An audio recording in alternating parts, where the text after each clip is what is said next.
Assalamualaikum warahmatullahi wabarakatuh. Perkenalkan saya Dr. Gigi Rudi Irawan MSI, dosen prodi profesi Dr. Gigi, Fakultas Kedokteran Gigi, Institut Ilmu Kesehatan Baktiwiyata Kediri. Bidang keilmuan saya adalah ilmu kedokteran dasar, anatomi, dan histologi.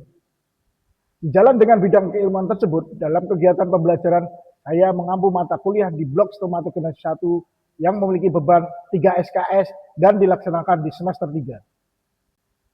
Mata kuliah ini merupakan mata kuliah wajib program studi kedokteran gigi yang bertujuan untuk membekali mahasiswa dengan pemahaman komprehensif mengenai perkembangan struktur, fungsi, dan perubahan biologi sistem stomatogenati sebagai dasar dalam memahami ilmu kedokteran gigi klinik, identifikasi forensik, dan penalaran ilmiah di bidang kedokteran gigi. Untuk mewujudkan pembelajaran yang efektif dan berinteraksi pada mahasiswa, saya menggunakan metode DIA, Delivery Interaction Assessment. Pendekatan ini mengintegrasikan proses penyampaian materi, interaksi aktif, dan assessment secara berkesinambungan. Pada tahap delivery, diawali dengan penyusunan rencana pembelajaran semester atau RPS bersama tim dosen yang selanjutnya ditetapkan melalui persetujuan ketua program studi. RPS memuat komponen utama pembelajaran meliputi deskripsi mata kuliah, capaian pembelajaran mata kuliah atau CPMK, materi pembelajaran, dan metode pembelajaran. Seluruh dokumen tersebut dapat diakses oleh mahasiswa melalui OASIS atau Online Administration School Information System sebagai panduan dalam mengikuti proses pembelajaran. Capaian pembelajaran mata kuliah dirancang agar mahasiswa yang pertama mampu menjelaskan konsep pertumbuhan dan perkembangan dendrokraniofacial pada masa prenatal dan postnatal sebagai dasar perkembangan sistem stomatogenati. Capaian yang kedua, mahasiswa mampu menganalisis struktur anatomi, histologi, jaringan otot, neurovaskular, fisiologi kepala dan leher, serta mekanisme patofisiologi nyeri pada sistem stomatogenati. Yang ketiga, mahasiswa mampu menganalisis anatomi dan fungsi jaringan penyangga gigi, serta hubungannya dengan fungsi sistem stomatogenati. Yang keempat, mampu menjelaskan konsep dasar odontologi forensik serta penerapannya dalam identifikasi individu berdasarkan struktur gigi dan rongga mulut. Sistem pembelajaran pada mata kuliah ini dilaksanakan dengan menerapkan hybrid learning, yaitu perpaduan antara pembelajaran luring atau tatap muka dan pembelajaran daring yang mendukung proses pembelajaran yang fleksibel, efektif, dan berpusat pada mahasiswa.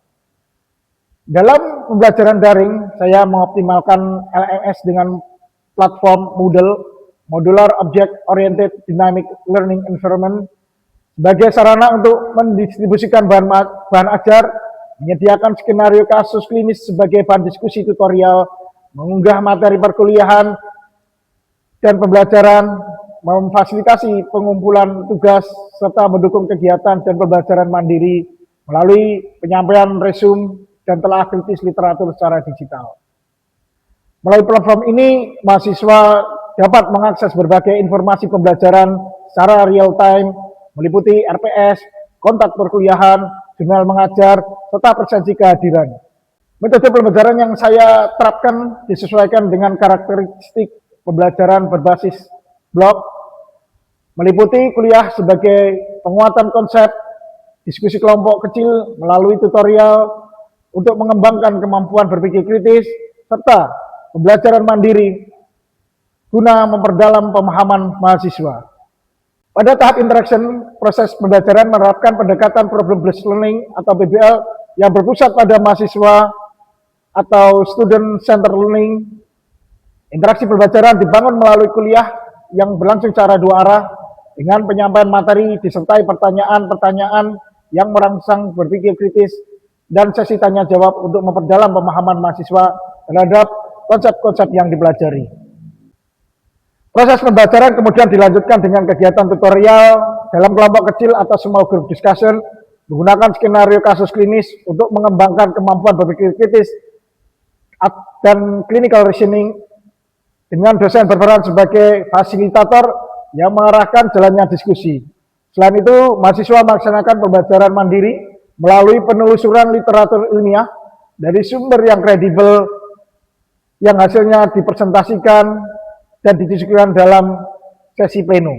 Tahap terakhir dalam proses pembelajaran adalah assessment, yang bertujuan untuk mengukur ketercapaian capaian pembelajaran mata kuliah atau CPNK secara objektif, transparan, dan berkesinambungan. Penilaian hasil belajar dilaksanakan melalui berbagai komponen asesmen yang dirancang untuk penguasaan pengetahuan, keaktifan, serta kemampuan akademik mahasiswa. Komponen penilaian meliputi nilai tutorial sebesar 50%, evaluation test 10%, resume 10%, dan ujian akhir blok 30%. Kombinasi berbagai asesmen tersebut memberikan gambaran yang komprehensif mengenai pencapaian kompetensi mahasiswa selama mengikuti proses pembelajaran. Selanjutnya, mari kita simak cuplikan proses pembelajaran pada mata kuliah Sistematik Teknik 1 dengan materi jaringan otot yang saya laksanakan di ruang kuliah sebagai wujud penerapan strategi pembelajaran yang telah saya paparkan. Assalamualaikum warahmatullahi wabarakatuh. Baik, dokter.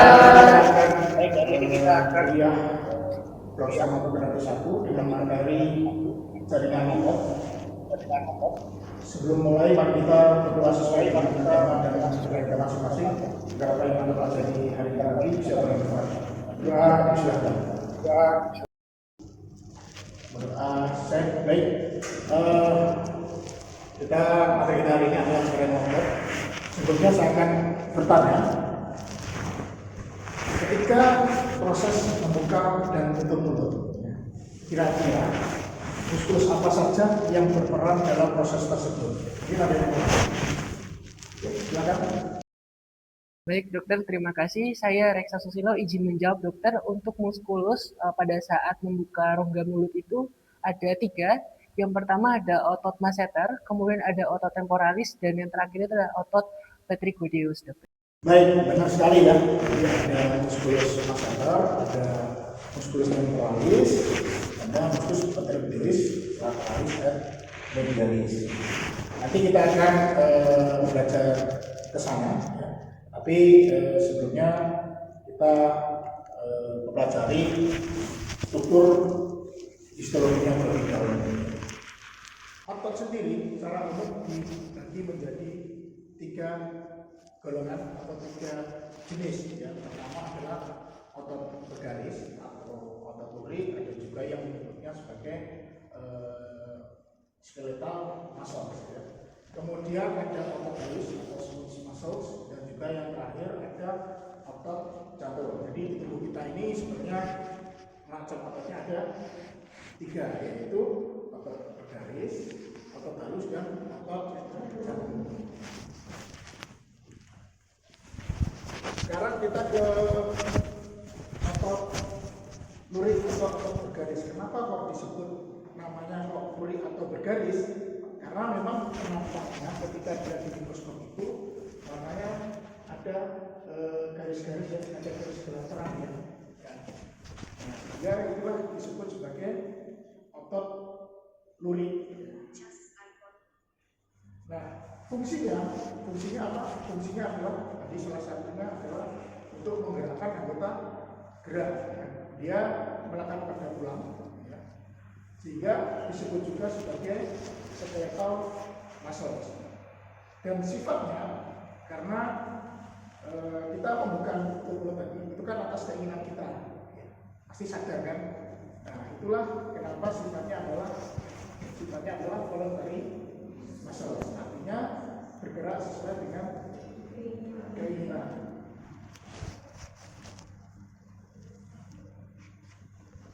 Struktur histologis dari otot lurik ini yang bentuknya silindris, intinya banyak, ya. Letaknya ada di tepi sel. Ya. Kemudian ada yang namanya tadi ada kan luriknya, garis terangnya itu adalah adanya garis anisotrop dan garis isotrop. Ya. Garis anisotrop ini disebut juga dengan pita A yang warnanya gelap, dan garis isotrop ini disebut dengan pita I yang warnanya terang. Jika dilihat di mikroskop ya terang. Kemudian setiap satu sel ini terdiri dari yang namanya myofibril sehingga disebut sebagai serabut otot. Sedangkan setiap satu otot ini akan dibungkus suatu plasma membran yang disebut dengan sarkolema. Kemudian antar satu sel itu diikat sama jaringan ikat yang disebut dengan endomysium. Kemudian gabungan satu otot tadi membentuk fasikel otot yang nanti dibungkus oleh yang namanya perimysium. Kemudian fasikel otot ini ketika digabungkan dan dibungkus oleh yang namanya epimysium, itulah yang disebut atau misalnya otot masalah tadi, yaitu dari fasikel otot yang nanti dibungkus sama yang namanya epimysium atau yang disebut dengan fascia. Ini warnanya, kalau mungkin kalian pernah beli daging sapi ya, masa itu ada lapisan putih, lapisan putih, nah itu yang disebut dengan fascia. Dan fascia ini kalau di aspek klinis di kedokteran gigi nanti biasanya di penyebaran infeksi ini merupakan suatu rongga potensial sebagai tempat penyebaran infeksi seperti pus ya, misalnya antara masyarakat dan pusinator ya. Nah yang baik kan dibatasi sama fascia, masyarakat dibungkus oleh fascia, terus kemudian pusinator juga dibungkus fascia, sehingga bentuk ruang patologis dengan fascia. Itu nanti kita pelajari nanti di bagian bedah mulut ya.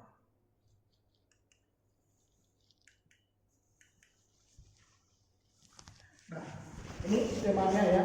Ini satu ototnya ya. Ini satu ototnya nanti dibungkus oleh yang namanya sarkolema ya. Kemudian dibungkus oleh endomysium ya, menjadi, dan kemudian dibungkus oleh perimysium yang bentuk fasikel otot. Nah, fasikel otot ini ya dibungkus oleh yang namanya epimysium atau fascia tadi disebut dengan otot. Nah, di antara ini fasikel otot ini ada pembuluh darah ya, arteri vena, nerve-nya di sini fan ya. Di sini ya, ini gambaran endomysiumnya. Terus kemudian ini perimysiumnya, ini epimysiumnya. Ini ototnya di sini tendon ya. Kemudian kita lanjutkan ke otot polos. Otot polos ini berbeda dengan otot lurik tadi ya. Ini sifatnya di luar kemampuan kita disebut dengan involuntary muscle ya. Misalnya kalau di apa namanya yang involuntary ya, itu dia agak memanjang, lonjong. Kalau yang ini sebutnya di perawakan itu intinya ada di tengah ya, bisa 1 sampai 2 inti. Kemudian sistem sarafnya sifatnya dari involuntary, sifatnya dipakai oleh sistem saraf atau kemudian distribusinya yang memiliki organ-organ yang berbentuk pipa ya, contohnya pada saluran pencernaan yang darah disebut juga visceral muscle ya, kan dari banyak disebutkan di organ visceral. Jadi kita bisa lihat yang dua seperti yang kalian terlihat tadi yang di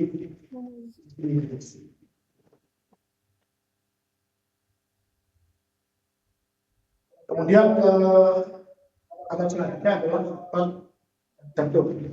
Ini otot jantung ini sedikit unik ya kalau dilihat luas. Sekilas ya, kalau dilihat ya beda. Jadi sekilas gambarannya mirip otot lurik ya, karena kita ada garisnya. Tapi berbeda garisnya di otot jantung dengan yang di otot lurik. Kalau yang di otot jantung ini ya, ini dipisahkan yang namanya dengan intergalaktik di situ itu yang merupakan satu otot jantung. Tapi kalau namanya sekarang seperti mirip namanya batang bambu yang ada ruas-ruasnya. Kemudian sifatnya ini di luar kemauan kita ya, di tidak dapat sadar. Ininya lonjong kecap tidak ada di tengah. Mungkin ada yang mau ditanyakan tentang histologi tadi? Ya, silakan. Baik, terima kasih dokter. Mohon izin untuk bertanya mengenai yang sudah dijelaskan dokter tadi, apakah tentunya kita atau perlunya kita mempelajari otot halus di bidang praktik kedokteran gigi? Bagus sekali ya pertanyaannya. Karena biasanya kita otot halus, kita mikirnya pasti organ dalam ya. Karena tadi disebut juga physical muscle. Ya. Apakah ada kaitannya kita di bidang kedokteran gigi? Jawabannya adalah ada. Masih ingat tadi bahwa contohnya dia pada organ yang berbentuk pipa, salah satunya adalah pembuluh darah. Ya. Dan ini ketika kita melakukan prosedur atau tindakan bedah, ya nanti kalau biasanya paling banyak bedah itu di bedah mulut ya. Meskipun di bagian lain juga ada tindakan bedahnya. Nah, kalau kita mau melakukan tindakan bedah, kita kan pasti melakukan yang namanya anestesi. Nah, anestesi itu ada kandungan adrenalinnya. Ya. Adrenalinnya ini bersifat yang namanya vasokonstriktor. Ya. Vasokonstriktor ini, ini bisa menyebabkan ya, kalau tadi pembuluh darahnya dikasih vasokonstriktor, dia kan pasti kontraksi. Ya. Nah, kontraksi ini dalam pembuluh darah ini nanti bisa menyebabkan apa yang namanya tekanan darahnya meningkat. Nah, tekanan darah meningkat bisa menyebabkan pecah pembuluh darah, bisa terjadi perdarahan. Makanya dalam tindakan bedah pemeriksaan hipertensi atau tekanan darah itu sangat penting ya. Karena nanti darahnya dengan kita memberikan anestesi lokal yang mengandung adrenalin, karena adrenalin ini tetap diperlukan ya. Oke, kira-kira bisa jawab. Baik, kita lanjutkan ke muskulus yang sudah di ini ya, atau di regio fase ya. Di regio fase ini ototnya ada dua bagian. Yang pertama ini facial muscle ya. Atau juga ada yang punya muscle expression atau otot mimi yang disebut otot mimi karena dia membentuk mimi orang ya. Orang orang lebih senang ya, cemberut, nah itu dipengaruhi oleh otot wajah ini. Yang kedua adalah otot pengunyaan atau masticatory muscle. Tadi saya tanyakan di awal tadi yang dijawab oleh Resana TKP tadi itu adalah merupakan bagian dari otot pengunyaan.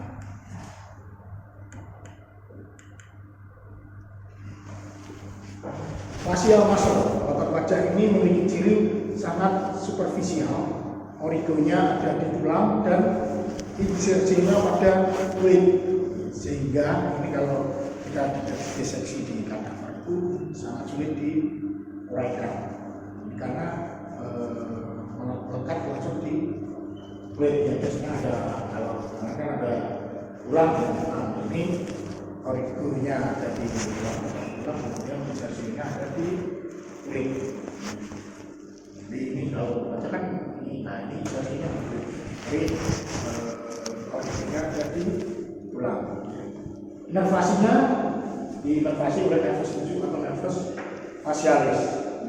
Kemudian memiliki variasi bentuk dan kekuatannya.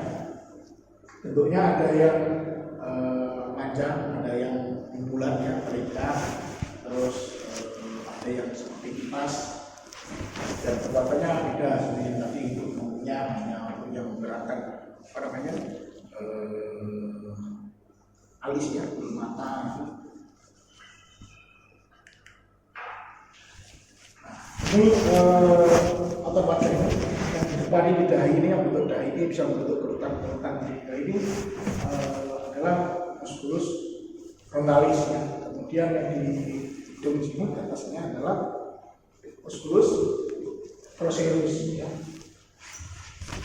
Terus kemudian ini ada yang melingkar, ini ada orbicularis oculi. Oculi ini ada dua yang pas palpebra dan ras orbital ya. Palpebra ini yang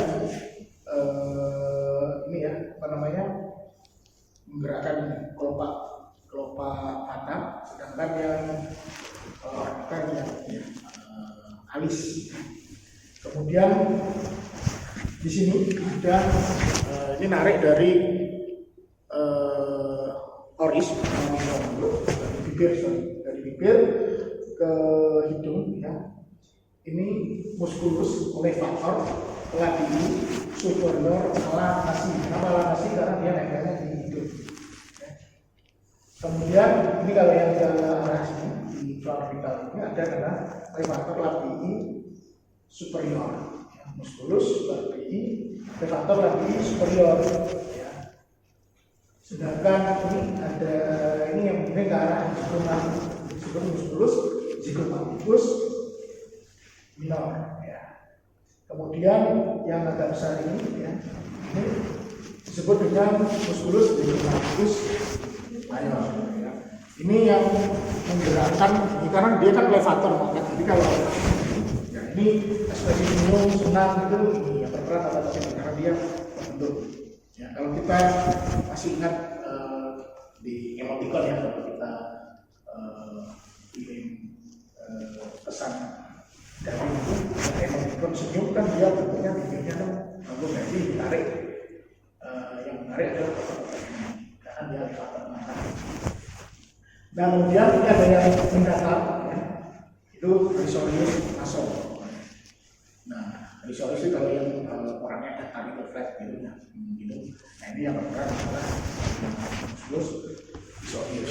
Kemudian di sini membulat ya, sama membulat dengan yang di mata tadi. Kalau yang di bibir disebut orbicularis oris ya, muskulus orbicularis oris ya.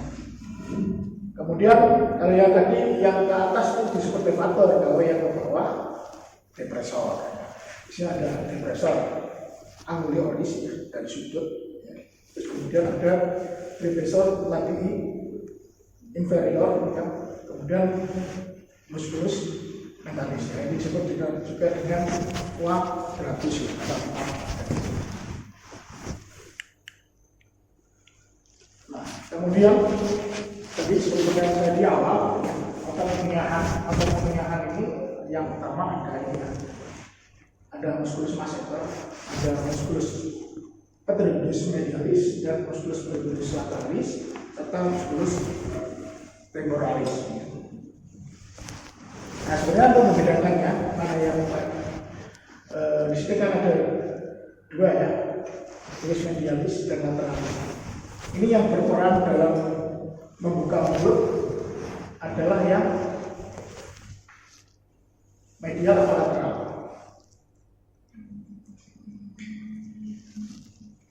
Ya, cara membukaannya mudah ya sebenarnya. Kalau lah itu kan lebih terbuka ya. Lah, berarti ini berperan dalam membuka. Kalau yang akan lebih menutup yang medialis. Inervasinya diinervasi oleh nervus mandibularis, merupakan cabang dari trigeminus divisi yang ketiga. Kemudian yang sekundernya atau tambahannya ada musculus digastrikus venter anterior. Ini inervasinya juga oleh nervus mandibularis. Kemudian musculus milohyoid, ini juga dinervasi oleh trigeminus divisi 3 mandibularis. Kemudian musculus geminoid oleh cervicalis 1 dan nervus terminalis 12. Kemudian musculus buccinator nervus trigeminus yang ketiga dan nervus facialis atau yang ketujuh. Ya. Kemudian di badanku itu ada yang namanya osteoid, itu yaitu melayang. Melayang itu karena dia diikat oleh yang namanya muskulus. Jadi nggak lekat pada tulang, ini nyambung tulang. Biasanya kan kalau antar itu kan ada sambungannya ya. Ini enggak, dia diikat sama tulang. Yang konfiksil osteoid ini yang ke arah dorsal ada musculus styloid dan musculus digastricus posterior yang diinervasi oleh nervus facialis atau nervus 7. Kemudian ke arah kranial ini musculus dasar mulut. Kemudian yang ke arah caudal ini musculus trachealis. Itulah otot-otot yang ada di regio facialis. Oke, ini kita lihat ilustrasi dari pergerakan membuka menutup mulut ya.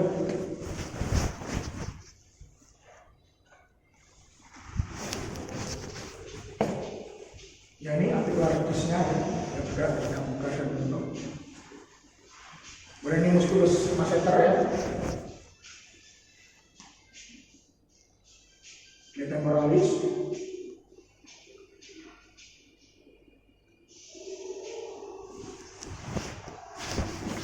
Dan ini musculus percutis lateralis ya.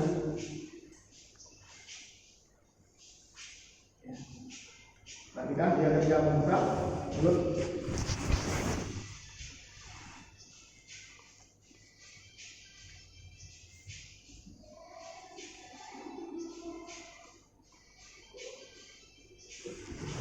Dia memanjang ya, memanjang. Ini dari lateralisnya, dia menarik dari kondylarisnya.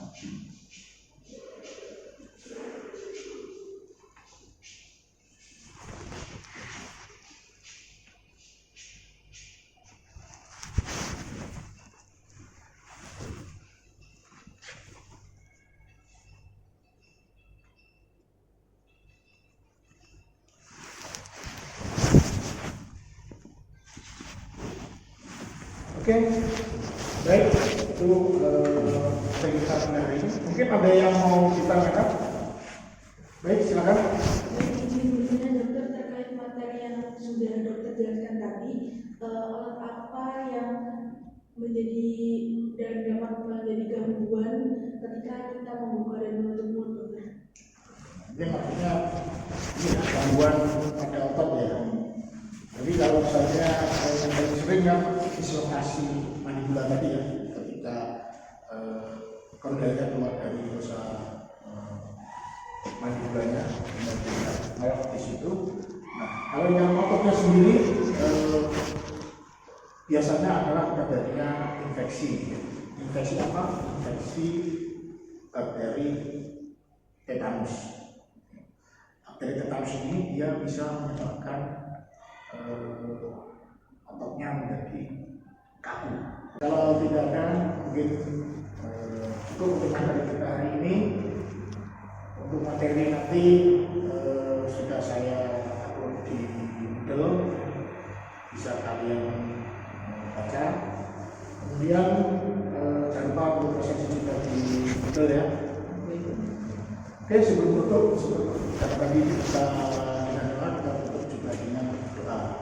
Mari kita berdoa sesuai dengan agama dan bacaan masing-masing. Apa yang kita baca pada hari ini bisa manfaatkan. Berdoa selanjutnya.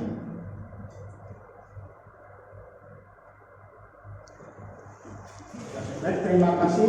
Sampai ketemu di pertemuan selanjutnya. Selamat belajar, selamat hidup. Terima kasih. Assalamualaikum warahmatullahi wabarakatuh. Waalaikumsalam warahmatullahi wabarakatuh.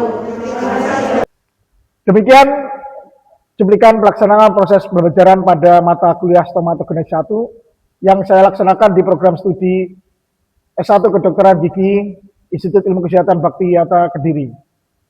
Terima kasih atas perhatiannya. Wassalamualaikum warahmatullahi wabarakatuh.